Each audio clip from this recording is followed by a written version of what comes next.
n'ubuzima burambye n'ubuzima burambye n'ubuzima burambye ipimishe virusi itera sida umenye uko uhagaze. Minisiteri y'Ubuzima ibinyujije mu ishami ryayo rishinzwe kurwanya sida irashishikariza abaturarwanda bose kwipimisha virusi itera sida kugira ngo bamenye uko bahagaze. Irabamenyesha kandi ko yabashyiriyeho uburyo bwo gupima virusi itera sida bworoshye kandi bwihuse, igisubizo ugahita ukibona utavuye imbere ya muganga. Irasaba buri wese wipimishije agasanga afite virusi itera sida kwitabira inama n'ubufasha butangwa kwa muganga kugira ngo abashe kuramba. Irasaba kandi buri wese wasanze afite virusi itera sida gushishikariza mugenzi we bagiranye imibonano mpuzabitsina kujya kwipimisha kugira ngo nawe amenye uko ahagaze. Minisiteri y'Ubuzima kandi irashishikariza buri wese kuba ijisho rya mugenzi we. Twese dufatanyije twubaka u Rwanda ruzira sida. Twipimishe virusi itera sida, kuyifite, gutangira no kuguma ku miti n'ubuzima burambye. Uwanduye imiti igabanya ubukana iriho, nawe usanzwe ufata imiti komeza uyifate neza, nta kabuza hari ubuzima burambye kuba kurikije inama yahawe zose. It's Bob Maneke. Reka mbifurize gukomeza kugira ibihe byiza mwese mukurikiranye TV1, nizera ko mukomeje kugubwa neza n'ibiganiro ibagezaho. Muri studio ndi Parukurene Pedro, uko bisanzwe tukaba tugiye kuganira, dufite ikiganiro kirebana n'ibijyanye na sida. Twakirinda gute sida, ese ingamba zo kuyirinda zihari nizihe? Nicyo kiganiro tugiye kuganiraho. Hano muri studio ntabwo ndi jyenyine rero, mfite umutumirwa waturutse mu kigo cy'igihugu cy'ubuzima RBC, nagira ngo atangire yibwira abadukurikiranye tunamuha ikaze muri studio za TV1. Murakoze. Nitwa Nyirinkindi Ernest, nkaba nkora mu kigo cy'igihugu cy'ubuzima nk'uko umaze kubivuga. Nk'abashinzwe ubukangurambaga n'iikusanyamakuru mu kigo cy'igihugu cy'ubuzima, by'umwihariko mu ishami rishinzwe kurwanya sida mu Rwanda. Urakoze cyane Minisitiri, tuguhaye ikaze. Hanyuma ikibazo cya mbere ngewe nshaka wenda kukubaza, kugeza kuva muri 2015-2016 hasohotse icyegeranyo kigaragaza uburyo imibare y'ubwandu bafite agakoko gatera sida ihagaze. Niba nibuka neza byari kuri 3% mu gihugu hose. Kuri ubu ngubu haba hari indi mibare mwakoze nyuma y'iyo myaka iri hagati y'ine n'itatu, bihagaze bite? Wenda niba hari ikiyongereyeho cyangwa se hari cyagabanutseho nabyo mwatubwira. Nk'uko bivuze, imibare dukunze kugenderaho ni imibare iva mu bushakashatsi. Ubushakashatsi bukorwa mu gihugu hose ku mibereho n'ubuzima by'Abanyarwanda. Ubwo bushakashatsi rero duheruka gukora ni ubwakozwe mu mwaka wa 2014 ushyira 2015. Imibare uyu munsi tugenderaho ariyo igenamigambi rikorerwaho, ni niyo mibare ubu ngubu dufite. Ariko ubwo bushakashatsi bukaba bukorwa buri myaka 5 mu Rwanda, aho ubu ngubu turi kwitegura kongera gukora ubundi bushakashatsi, ngira ngo bushobora gutangira mu mpera y'uyu mwaka, buzaduha imibare mishya ishobora gusa n'ihari cyangwa se igatandukana n'ihari, bizaterwa n'ikizava mu bushakashatsi. Iyi mibare nk'uko wabivuze, kugeza uyu munsi dufite abaturarwanda bagera kuri 3% bafite virusi itera sida. Ubu bigerageje kubishyira mu mibare ifatika, ni hafi 230 by'Abanyarwanda bafite virusi itera sida muri iki gihugu cyacu. Hanyuma muri ibyo 230 n'ikigereranyo, harimo ibihumbi hafi 195 biri muri gahunda yo gufata imiti igabanya ubukana bwa virusi itera sida. Hakaba hari abantu rero burumva bari hafi ibihumbi 20 bashobora kuba batari bajya muri gahunda yo gufata imiti igabanya ubukana bwa virusi itera sida, ukurikije uko ibigereranyo by'imibare bibigaragaza. Hanyuma wenda nkuciye mu ijambo, ni na byiza cyane ko nkurikije iyo mibare uduhaye nk'ushinzwe ubukangurambaga, abo bantu iyo mibare igera kuri 20 na bangahe, nagira ngo tubwire byaba ari ukubera ko niba abandi mufata nk'abataripimishije cyangwa se abadakurikirana gahunda neza, wenda ngo bajye kwa muganga bamenye uburyo bahagaze. Nagira ngo wenda uduhe neza, utubwire impamvu umubare usigara, cyangwa se ubwo wenda igihe cyo kuza kureba igikorwa kiraza kugira, ariko reka tubanze duse nk'abinjira muri iyo mibare, wenda tunabijyanisha n'ubukangurambaga mukora n'icyo bitanga. Urakoze cyane. Nicyo nanjye kuvuga, abantu dufite kugeza uyu munsi batari muri gahunda yo gufata imiti igabanya ubukana, nibo dushyira mu cyiciro cy'abantu bari mu byiciro bibiri. Icyiciro cya mbere ni abantu bataripimisha ngo bamenye ko bafite virusi itera sida. Abandi ni abantu bashobora kuba baripimishije bakaba babizi, ariko bakagira imbogamizi wenda nazo nshobora kugarukaho zituma bataza gufata imiti igabanya ubukana bwa virusi itera sida, ngo bahabwe n'ubundi bujyanama n'ubundi bufasha bwose bujyanye n'ubuvuzi bw'abantu bafite virusi itera sida. Ibyo byiciro nari mvuze. Icya mbere, abantu batipimishije birumvikana ko ni abantu batagize ubushake bwo kujya kwipimisha. Wenda ntibaze kunyumva nabi, hari n'ababuze umwanya. Abo bantu rero batagize ubushake cyangwa se babuze umwanya wo kujya kwipimisha virusi itera sida, ni abantu muri uyu munsi bateje ikibazo ku buzima bwabo ndetse n'ubw'abaturarwanda muri rusange, kuko abo bantu baba bafite ibyago biri hejuru byo kwanduza abandi. Abo bantu rero iyo urebye ahanini nibo bagize icyo cyiciro. Icyiciro cya kabiri ni ba bandi nyine twavuze bipimishije ariko batari bajya gufata imiti igabanya ubukana bwa virusi itera sida. Nabo bafite imbogamizi zitandukanye. Iya mbere ni uko ho ashobora kumara kumenya ko afite virusi itera sida akagira kwiheba, bigatuma atajya muri gahunda yo gufata imiti igabanya ubukana bwa virusi itera sida, cyangwa se akagira kwinangira. Iyo umuntu adafite imyumvire ihagije ku bijyanye no gukurikira gahunda yo gufata imiti igabanya ubukana bwa virusi itera sida, bituma atajya muri iyo gahunda ngo afate imiti. Iyo adafashe imiti rero hakurikiraho za ngorane twajyaga tubona kera, imiti itaraboneka, zo kurwara ibyuririzi.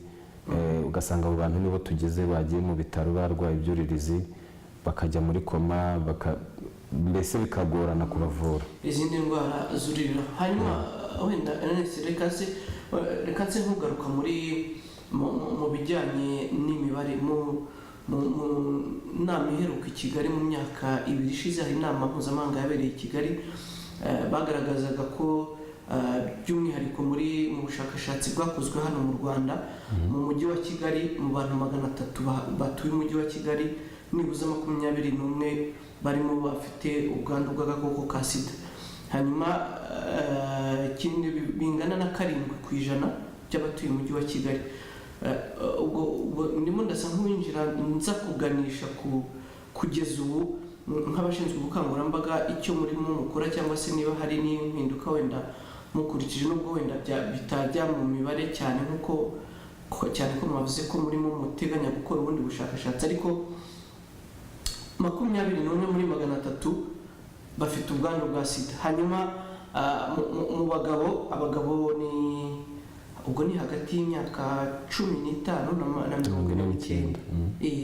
Hanyuma abagore nibo bafite umubare munini, 8%. kugeza ubu urubyiruko nabonye batweretse ko ari 1%. hanyuma mu cyaro no mu mujyi niho yiganje. Mu cyaro niho hakora ubukangurambaga kukiganje mu mujyi cyane kurusha mu cyaro, kandi wenda mu cyaro ari naho umuntu yavuga ko haba abantu benshi batajijutse cyangwa se badakurikirana, ahubwo mu mujyi hari abize, hari abajijutse, ugasanga niho higanje umubare munini. Ubwo navugaga 6.2 ndetse na 2.2, 2.2 mu cyaro, 6 ni mu mujyi. Kuki umubare munini uri mu mujyi? Nuko ubukangurambaga bwo mu mujyi buri hasi, cyangwa mubona biterwa n'iki mu bushakashatsi bwanyu nk'abashinzwe ubukangurambaga? Akaze cyane. Muri rusange hari ibituma habaho ikwirakwira rya virusi itera sida, ariko noneho hakaba ibi by'umwihariko mu mijyi, cyane cyane wenda iyo bigeze mu mijyi minini. Reka ngaruke gatoya ku mibare wabivuze. Ubundi nigeze kuvuga ko imibare iva muri buriya bushakashatsi bukorwa mu gihugu hose ku mibereho n'ubuzima by'abaturage, ubundi niyo ishingiro tugenderaho, kuko ifata umubare munini ukwiriye w'abatuye mu gihugu, akaba ariyo mbese niyo tuba twizeye neza, kubera ko iba ihuye mu by'ukuri n'umubare koko w'abantu bari mu gihugu. Gusa nubwo bushakashatsi waruvuze abantu 21 kuri 300, nabyo bigenda kwegerana n'ibyavuye mu bushakashatsi ku mibereho n'ubuzima mu Rwanda bukorerwa ku baturage bose, kuko naho ubwo bushakashatsi ku mibereho n'ubuzima mu Rwanda byagaragaje yuko mu mujyi wa Kigali ari 6.3%, mu gihe ahandi mu ntara nk'uko wari ubivuze, iyo urebye ahakurikiraho ni mu majyepfo. Intara y'amajyepfo nikurikiraho kuko ifite 2.6%. Umubare mwinshi w'abafite yego. Hanyuma wareba hagakurikiraho uburasirazuba n'uburengerazuba, nabyo bifite umubare wa 2.4%, hagaheruka amajyaruguru afite 2.3%. Ariko nk'uko wari ubivuze, haba umwihariko mu mijyi, cyane cyane mu mujyi wa Kigali.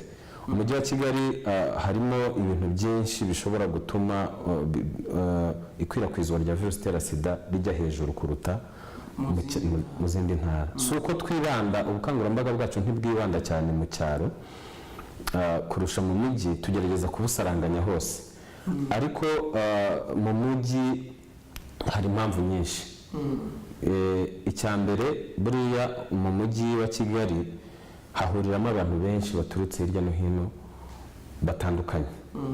Haza abashaka abakora umwuga w'uburaya, haza abaje mu zindi gahunda zabo, hagahuriramo abantu benshi batandukanye.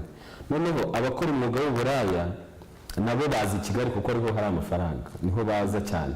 Kandi ubushakashatsi bwakozwe mu bakora umwuga w'uburaya muri Kigali byagaragaje ko ari 51 ngira ngo n'igice muri Kigali gusa, igihe mu gihugu hose ari 45.8%.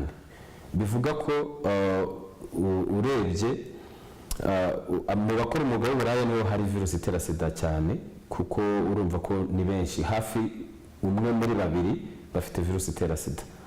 Noneho kuba abakora umwuga w'uburaya rero ari bo benshi bari muri Kigali, urumva ko byoroshye yuko abantu bajya gushaka indaya nabo bahura nazo ku buryo bashobora kwandura virusi itera sida kurusha abandi.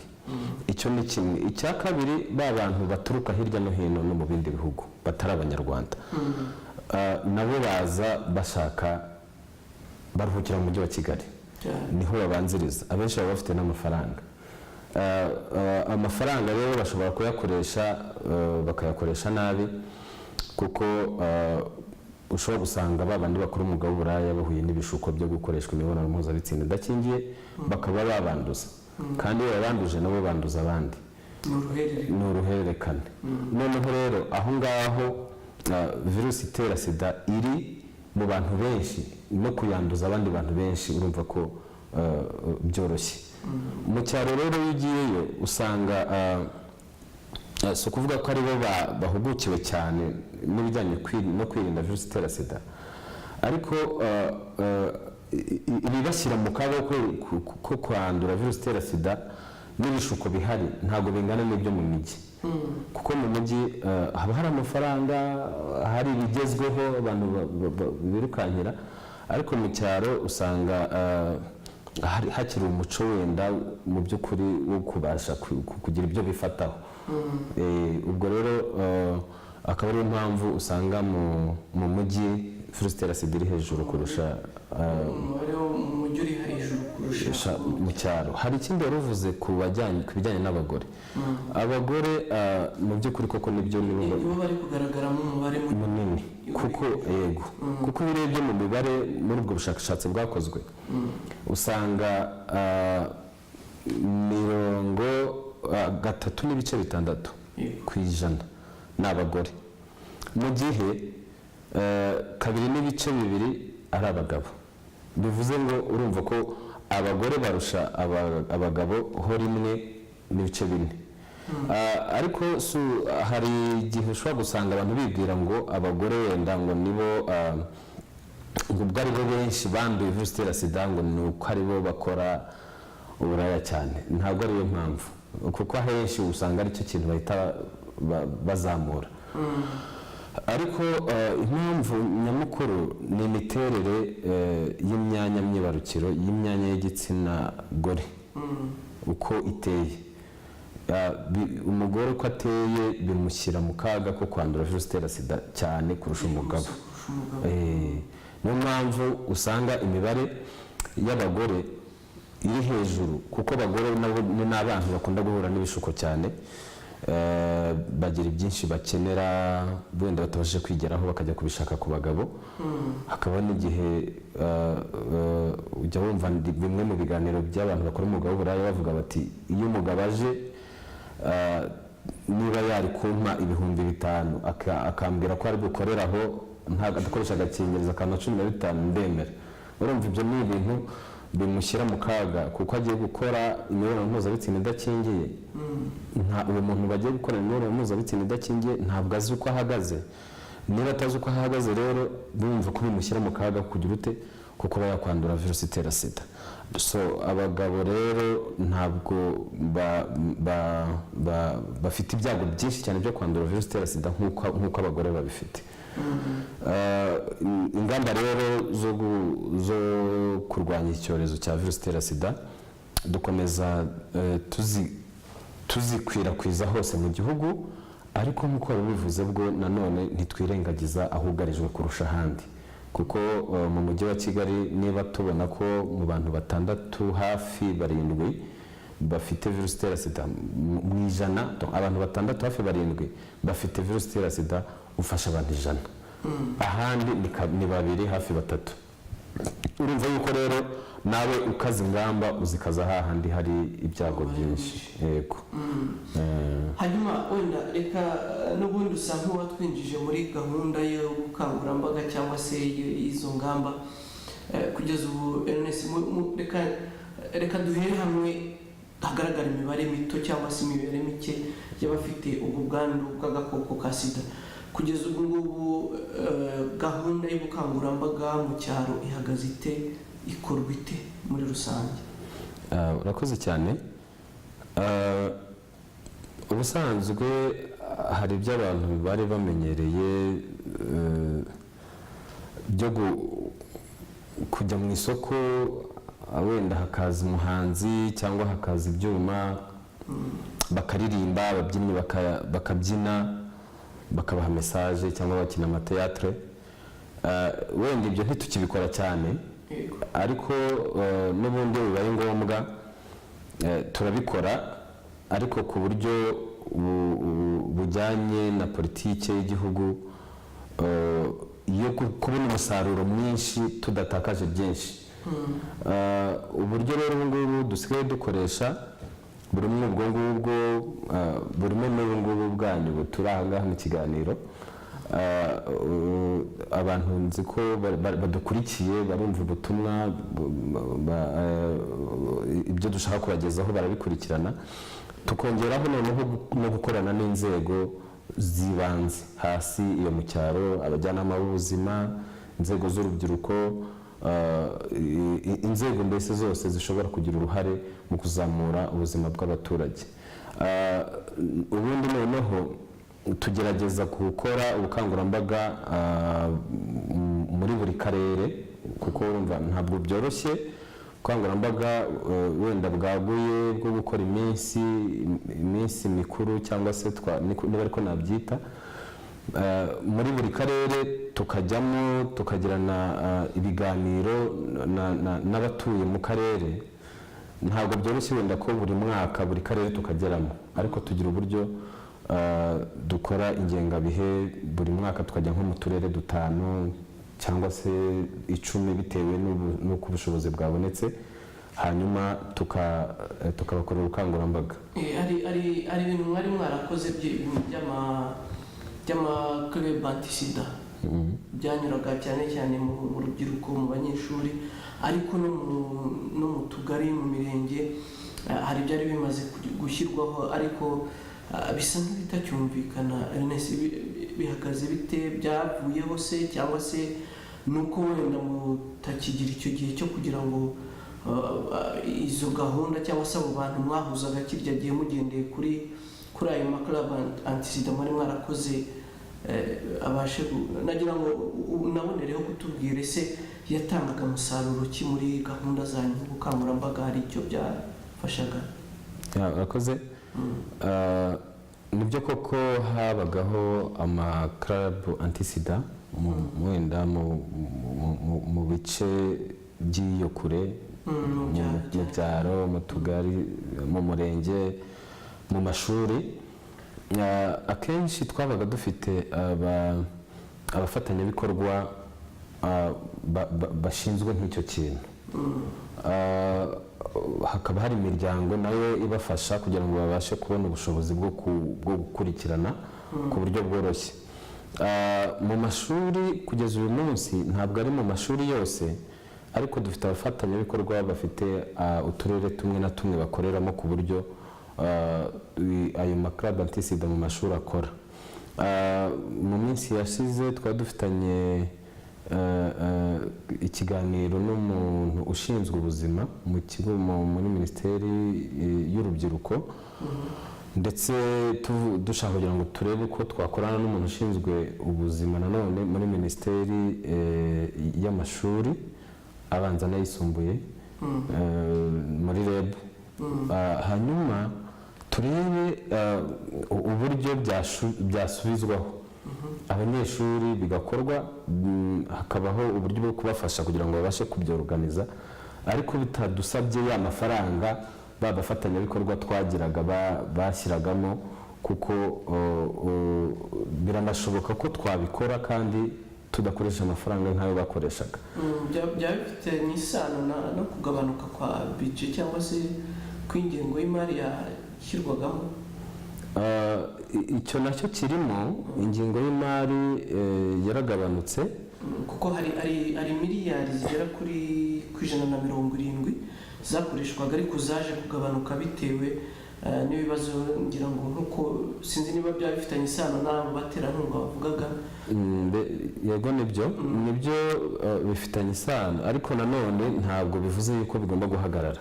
Nubwo wenda umuterankunga yahagarara, yagenda, twebwe abanyarwanda tugomba kwishakamo ibisubizo, tugashaka uburyo igikorwa nk'icyo ngicyo kidahagarara kandi gitanga umusaruro. Mu by'ukuri hari icyo byafashije nk'uko wigeze kubimbazaho.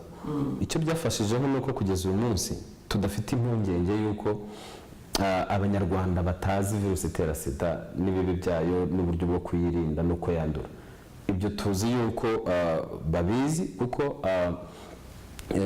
no mu bushakashatsi, muri bwa bushakashatsi twahoze tuvuga, byagaragaye yuko hejuru ya 80% abanyarwanda bazi uburyo virusi itera sida yandura.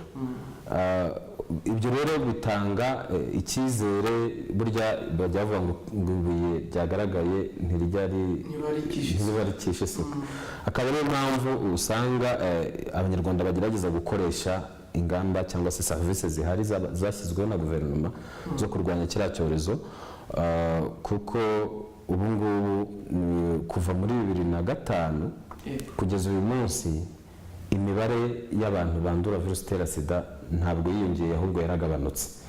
Ikindi kigaragaza ni uko umubare rusange w'abantu bafite virusi itera sida nawo uguma ya pourcentage ari 3%. Ibyo rero bituma tubona yuko ingamba zihari zifite umusaruro. Hanyuma rero ubwo reka duse noneho nk'abinjira ku bijyanye n'izo ngamba. Hari uburyo butandukanye bwagiye bushyirwaho mu buryo bwo kwipimisha sida bushya bwaje bujyanye n'igihe, bujyanye n'ikoranabuhanga, nkeka bishobora no kuzagabanya wa mubare w'abatinyaga kuza kwipimisha kugira ngo wenda bitagaragara ko afite ubu bwandu, cyangwa se ngo nasanga narwaye cyangwa se afite ako gakoko gatera sida bibe byaba ikibazo. Nagira ngo tubwire kugeza ubu mu bukangurambaga mukora RNS bigendeye cyane cyane kuri ubwo buryo bwaje gushya, bihagaze bite kuri ubu, umusaruro, ubwitabire mubona bimeze bite? Akoze cyane.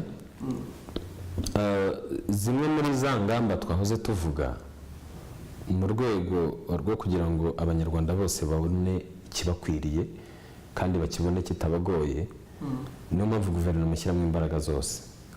Aho bantu twavuze muri babandi batabona umwanya wo kujya kwipimisha, niyo mpamvu hatekerejwe kubashyiriraho n'ubwo buryo bwo kwipima bo ubwabo, bidasabye ko ajya gufata umurongo kwa muganga cyangwa se ngo ategereze ya saha imwe atekereza ko aravanamo umusaruro w'ibimutunga bigatuma atajyayo. Niyo mpamvu hashyizweho ubwo buryo bwo kwipima, hashyirwaho kari agakoresho ko kwipima virusi itera sida mu kanwa bidasabye ko umuntu yipfumura. Ibyo bintu rero warumbaje uti bihagaze bite, biratanga umusaruro ungana iki, n'ubwitabire buhagaze bute? Mu by'ukuri ntabwo ari uburyo bumaze igihe kinini bushyizweho. Ubu ngubu buracyari mu mwanya w'igerageza, ibyo bita nyine mu gifaransa phase pilote, kugira ngo turebe uburyo ishyirwa mu bikorwa ryabyo rimeze, noneho bibashe gukwirakwizwa n'ahandi. Ariko iyo urebye nk'ubu muri Kigali amafarumasi acuruza utwo dukoresho ni 19, kandi biri muri Kigali gusa, ntibiragera mu ntara. Hanze ya Kigali ntazo. Izo teste ziri muri Kigali gusa mu mafarumasi 19. Iyo urebye rero ubwitabire ntabwo buri hejuru, ariko dutekereza ko kuba butari hejuru atari impamvu yo kubyanga, ahubwo ari impamvu icya mbere ko abantu dutekereza ko wenda turakibaza yuko bashobora kuba bataramenya neza iyo gahunda, batari bamenya neza aho bashobora gusanga utwo dukoresho kuko tutari twakwirakwizwa hose. Ntaho byabihuriye n'umubare muke w'amafarumasi mwabishyizemo, cyangwa se wenda binashoboka ko ari na kwa kwitinya kw'abantu, bavuga ati ninjya kukagura n'ubundi ntaho bitaniye, mbona nkabuze muri farumasi, ntaho bitaniye no kuza ngatora umurongo ngiye kwipimisha. Icyo cyo hari icyo mwamara gikoreyeho nk'ubushakashatsi ngo urakoze. Kugeza uyu munsi nicyo navuze, turacyari muri pilot phase, turacyari mu igerageza. Nitumara kuva mu igerageza niho tuzamenya ayo makuru yose. Ese bimeze bite? Abantu baritinya, ese abantu ese karahenze, kuko kugeza uyu munsi kagura 4,000. Nuko gahenze gakoresha rimwe. Ese abantu baratinya igisubizo baza kubona?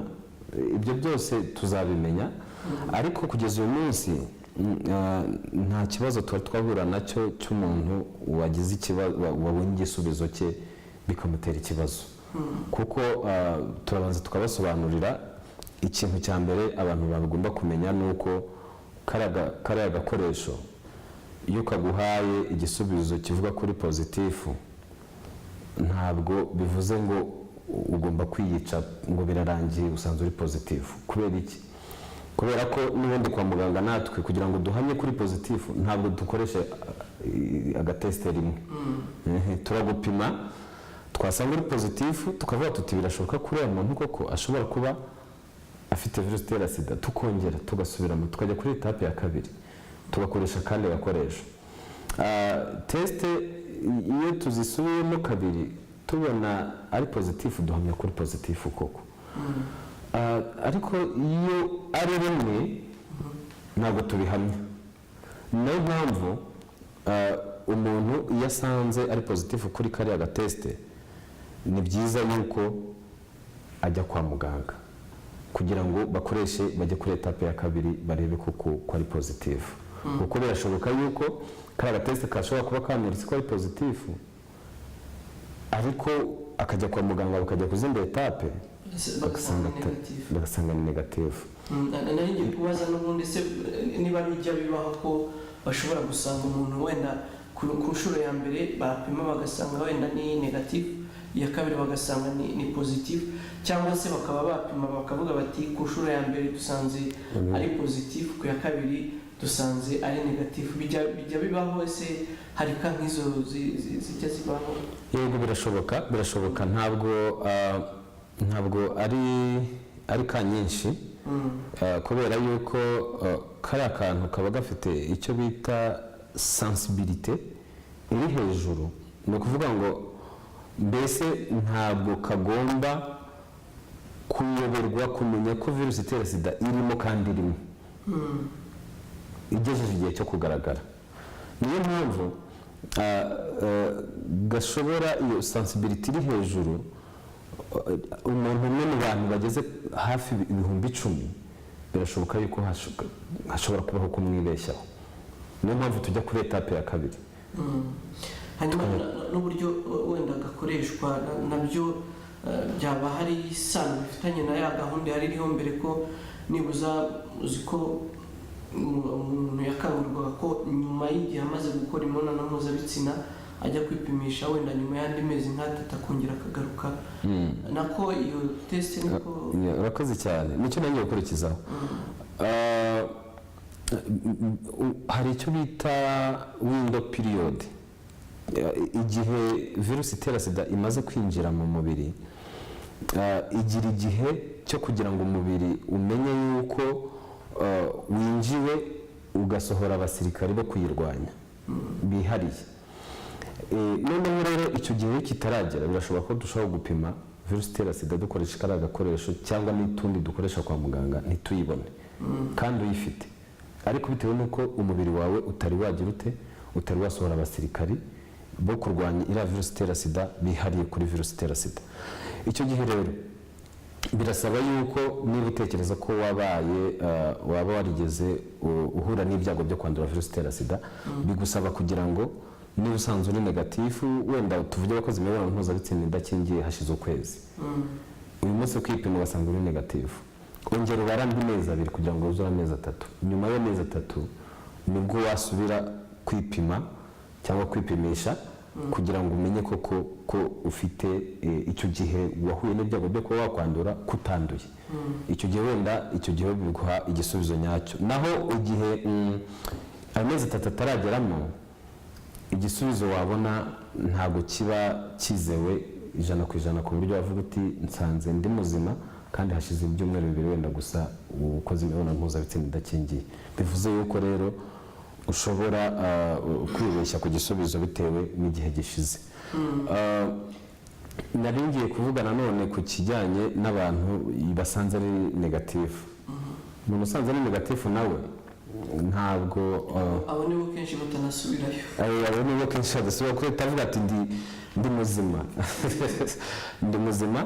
ariko inama nabagira ni uko nanone bagomba gusubiza amaso inyuma bakareba ati nubwo nsanze ndi muzima se igisubizo nabonye gihuriye hehe n'ibyago byo kwandura virusi itera sida nagize mu minsi yashize. noneho ibyo akagereza kubihuza yamara kubihuza nanone akegera umuganga haba ku ivuriro ariko nibura agashaka ahantu bamuha ubujyanama bakamugira inama n'uburyo agomba kurushaho gukaza ingamba zo kwirinda. Ikindi wenda ni uko dufite na nimero ya telefone ihamagarwa ku buntu ushobora guhamagaraho ugasaba ubujyanama ndetse ukayoboza aho ibyo waba uri kumva utumva neza. Nayo kanyivuge ni nimero ni 114 itishyurwa. Hanyuma icyo gihe urahamagara ugahabwa ibisobanuro n'ubundi bufasha bwose waba wifuza.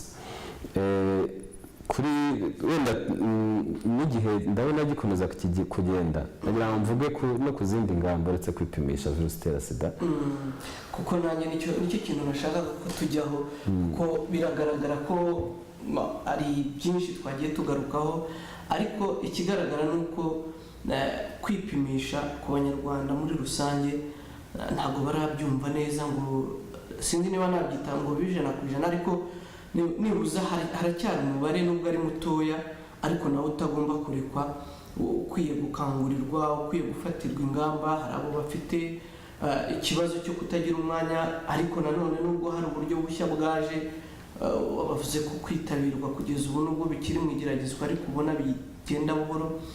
Hari bamwe bagifite ubwoba, abo bafite ubwoba bavuga ati ese nibambona ngiye kwipimisha cyangwa se ndamutse nsanze ndwaye, uwo nawe ntabwo akwiye kurekwa, kuko nawe ni umunyarwanda igihugu gikeneye, kandi izi gahunda mubo zashyiriyeho nawe ariho.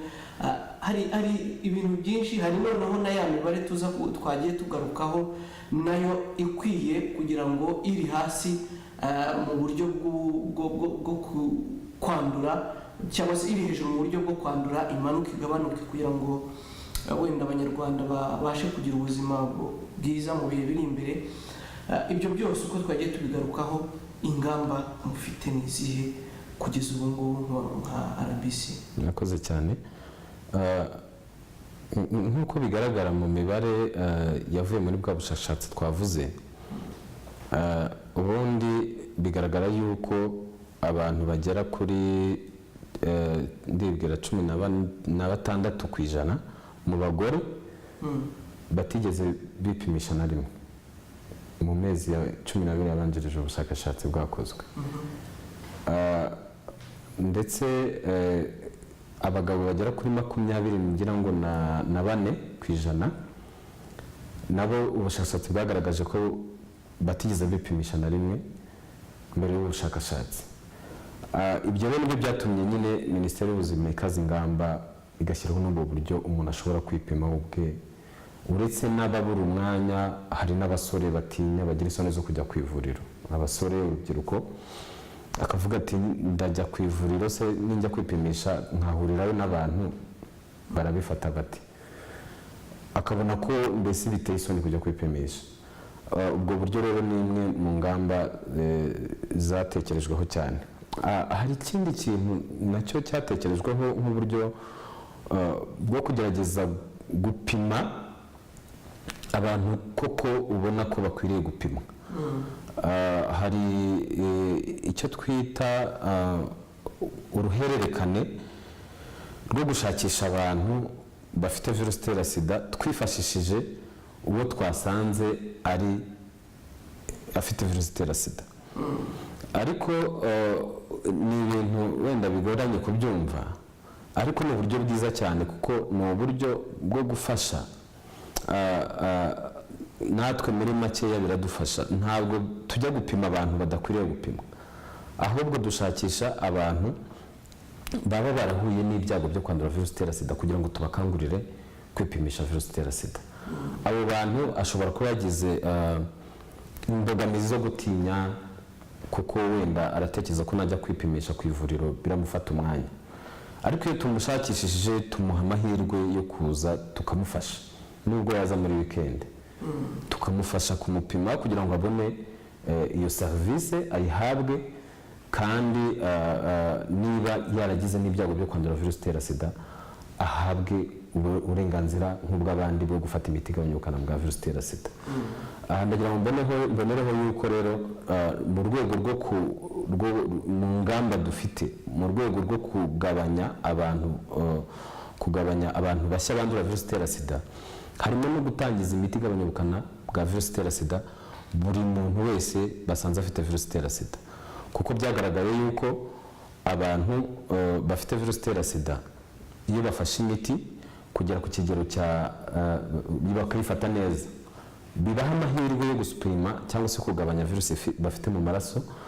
Icyo gihe noneho bikaba amahirwe yo kubaho igihe kirekire nta kibazo cy'ibyuririzi bagize, kandi bikagabanya n'amahirwe yo kwanduza abandi. Ntabwo ari amahirwe, mumbabarire, ni ibyago, kuko bigabanya ibyago byo kwanduza abandi virusi itera sida hafi 100%. Iyo ni ingamba rero ikarishye, niyo mpamvu umuntu wese dusanze afite virusi itera sida ubu ngubu tumutangiza imiti igabanya ubukana bwa virusi itera sida. Hanyuma ibyo tubyongeraho rero no gukangurira abantu kwikebesha, aribyo bakunze kwita kwisiramuza. Nacyo ni ikintu cy'ingenzi cyane kuko gitanga amahirwe yo kutandura virusi itera sida kugera kuri 60% mu bagabo bakoze icyo gikorwa. Abanyarwanda rero, abagabo, abasore, urubyiruko n'abagabo bakuze baritinya cyane, ariko reka mbabwire ko twabashyiriyeho uburyo bwihariye kuri bo. Abagana amavuriro yabo, dusaba amavuriro yuko babaha na gahunda ya weekend ku buryo baborohereza abagabo urumva bakeneye kwisiramuza. Tuvuge nkawe Pedro, ushobora kuvuga uti use ndajya kwicarana n'abana b'imyaka 15 ku ntebe ntegereje yuko nawe niwe wicayeho, biteye isoni. Twasabye amavuriro yuko bagerageza gushyiraho gahunda yo gufasha abantu bakuze kugira ngo be kwicara ku ntebe bategerezanyije n'abana, ahubwo bahabwa umunsi wabo. Ubwo ni uburyo, kandi kwisiramuza ni ubuntu ubu ngubu ku mavuriro yose. Hari n'akandi kantu kaje gafasha abantu mu rwego rwo kwirinda icyo kibazo cy'amasoni bakoresha impeta ni bumwe mu buryo bukoreshwa mu gusiramura, kuko dukoresha uburyo bwo kubaga hakoreshejwe ibyuma byabigenewe, tugakoresha n'ubwo buryo bwo kwambika umuntu impeta hanyuma kiriya gihu kikazavaho. Ubwo buryo bwombi burahari. Iyo ugiye kwa muganga ukaganira na muganga, bareba niba nta kintu kikubuza gukoresha bumwe muri bwo, hanyuma mubivuganyeho na muganga, mubyemeranijweho nawe uhisemo, bakareba uburyo bukunogeye, hanyuma ubwo nabwo burahari. Reka rero nanone nibutse abantu, ababyeyi cyangwa se abantu bose, haba abagabo, baba abamama cyangwa abakobwa bateganya kuzasama, yuko ari ingenzi cyane yuko umubyeyi cyangwa se umuntu wese ukimara kumenya ko yasamye, umugabo agomba kumukangurira, n'umugore nawe agomba kubimenya, akabigira umuco yuko ukimara kumenya ko wasamye ugomba kujya kwa muganga bakagupima inda, kuko uhabwa ubufasha. Niyo basanze ufite virusi itera sida, uhabwa ubufasha bwo kurinda umwana wawe akazakura adafite virusi itera sida. Ibyo bintu biradufasha cyane kuko bigaragara ko byatanze umusaruro uri hejuru. Twavuye ku 10.8 muri 2009, ubu tukaba tugeze kuri 1.9, bivuga ko ari ibintu biri gutanga umusaruro. Kandi abana bagiye bavuka ku babyeyi bafite virusi itera sida bagahabwa ubwo bufasha kwa muganga, abana barakuze, ubu ngubu barangije za kaminuza, barakora, abandi babaye ababyeyi bafite abana. So reka ababyeyi nabo bazijye bitabira iyo gahunda yo kujya kwipimisha inda hakiri kare kwa muganga. Ngira ngo mu ngamba nanone ntabwo twakwibagirwa kubwira ko buri muntu wese uzi ko afite virusi itera sida ko agomba kujya kwihutira kwa muganga, agahabwa ubujyanama, agahabwa ubufasha, agatangira imiti igabanya ubukana bwa virusi itera sida, ubwirinzi kamere bwe butari bwahazaharira, kuko iyo bwazahaye nibwo usanga yagize ibyuririzi, hanyuma ugasanga kumuvura biratugoye, cyangwa se birananiranye ikaba yamuhitana. Ariko iyo ugiye hakiri kare utangira imiti ubuzima bugakomeza. Niyo mpamvu muri iyi minsi tutakibona abantu bazahaye mu mihanda. Dukomeza rero nanone ntitwakwibagirwa ko abantu bananiwe kwifata bagomba gukoresha agakingirizo kandi neza igihe cyose bakoze imibonano mpuzabitsina, kuko agakingirizo nibwo buryo bwizewe iyo kakoreshejwe neza bwo kwirinda virusi itera sida nyuma yo kwifata.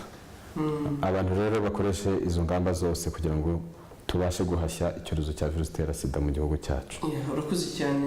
Nizere ko buri muntu wese tugendeye kuri iki kiganiro, tugendeye kuri izo ngamba, kuri izo nama abanyarwanda bahawe, nibuza buri wese abigira ibye kugira ngo umubare w'abandura ndetse n'abanduza agakoko ka sida wagabanuka. Reka rero dusoreze hano, niba nta bundi butumwa ariko cyangwa nta kindi wenda warenzaho, ariko dusoza hari ikindi wumva twabwira abanyarwanda wenda mu masegonda 30 dusigaranye? Yego, murakoze cyane. Ndagira ngo icyo nabwira abanyarwanda nasorezaho ni uko twese dufatanije dushaka kugera ku ntego tugahashya icyorezo cya virusi itera sida. Hari intego y'ishami ry'umuryango w'abibumbye ryita kurwanya sida ku isi, intego 3. Iya mbere ni yuko abantu bafite virusi itera sida 90% muri bo bagomba kuba bazi uko bahagaze. Bivuze ngo bijyanye na cya kindi twavugaga cyo kwipimisha virusi itera sida. Ubwo rero ndashaka kuvuga ngo buri muntu wese yipimishe amenye uko ahagaze, nasanga ari muzima azahabwa ubujyanama n'ubufasha bwo gukomeza kwirinda kugira ngo tubashe kugera kuri iyo ntego, kuko ni 90%. Ubu twebwe turi kuri 89%, turabura rimwe. Icya kabiri ni uko usanze afite virusi itera sida, nigeze kubivugaho, agomba guhita atangira imiti igabanya ubukana bwa virusi itera sida, kuko ishami ry'umuryango w'abibumbye rishinzwe kurwanya sida ridusaba ko 90% by'abantu bafite virusi itera sida bagomba kuba baratangiye imiti. Aho twaraharenze kuko turi kuri 92%, ariko turifuza kugira 100%. Hanyuma 93% niyo idukangurira gufata imiti neza abantu bafite virusi itera sida, kugira ngo abantu bafite imiti bafata imiti igabanya ubukana bwa virusi itera sida babashe kugabanya za virusi zitembera mu maraso, hanyuma ubuzima bwabo bukomeze kugenda neza. Naho twaraharenze mu Rwanda, mu gihugu cyacu abantu bafata imiti igabanya ubukana bwa virusi itera sida 91% bari munsi y'igipimo kigenderwaho kugira ngo tumenye ko imiti iri gukora neza. Hanyuma rero twese muri rusange izo ngamba tuzubahirize kandi tugerageze gukoresha serivisi guverinoma yadushyiriyeho kugira ngo tubashe guhashya icyorezo cyacu, icyorezo cya sida mu gihugu cyacu. Mu mwaka w'ibihumbi na 2030 dufite intego y'uko nta sida izabirangwa mu gihugu cyacu. Urakoze cyane Ernest. Reka nizera ko buri munyarwanda wese iyo ntego ari buyigiriye kugira ngo mu mwaka w'ibihumbi 2030 abanyarwanda bose bazajya bavuga ngo nta sida iri mu Rwanda. Reka rero tubashimire, mukomeze mugire ibihe byiza, munogerwa na gahunda TV1 yabateguriye. Mwari kumwe nanjye Parukureme Pedro. Reka mbabwire ngo mukomeze kugira ibihe byiza. N'ubuzima burambye, n'ubuzima burambye, n'ubuzima burambye. Ipimishe virusi itera sida, umenye uko uhagaze. Minisiteri y'Ubuzima ibinyujije mu ishami ryayo rishinzwe kurwanya sida irashishikariza abaturarwanda bose kwipimisha virusi itera sida kugira ngo bamenye uko bahagaze. Irabamenyesha kandi ko yabashyiriyeho uburyo bwo gupima virusi itera sida bworoshye kandi bwihuse, igisubizo ugahita ukibona utavuye imbere ya muganga. Irasaba buri wese wipimishije agasanga afite virusi itera sida kwitabira inama n'ubufasha butangwa kwa muganga kugira ngo abashe kuramba. Irasaba kandi buri wese wasanze afite virusi itera sida gushishikariza gushishikariza mugenzi we bagiranye imibonano mpuzabitsina kujya kwipimisha kugira ngo nawe amenye uko ahagaze. Minisiteri y'Ubuzima kandi irashishikariza buri wese kuba ijisho rya mugenzi we. Twese dufatanyije twubake u Rwanda ruzira sida. Twipimishe virusi itera sida, kuyifite, gutangira no kuguma ku miti n'ubuzima burambye.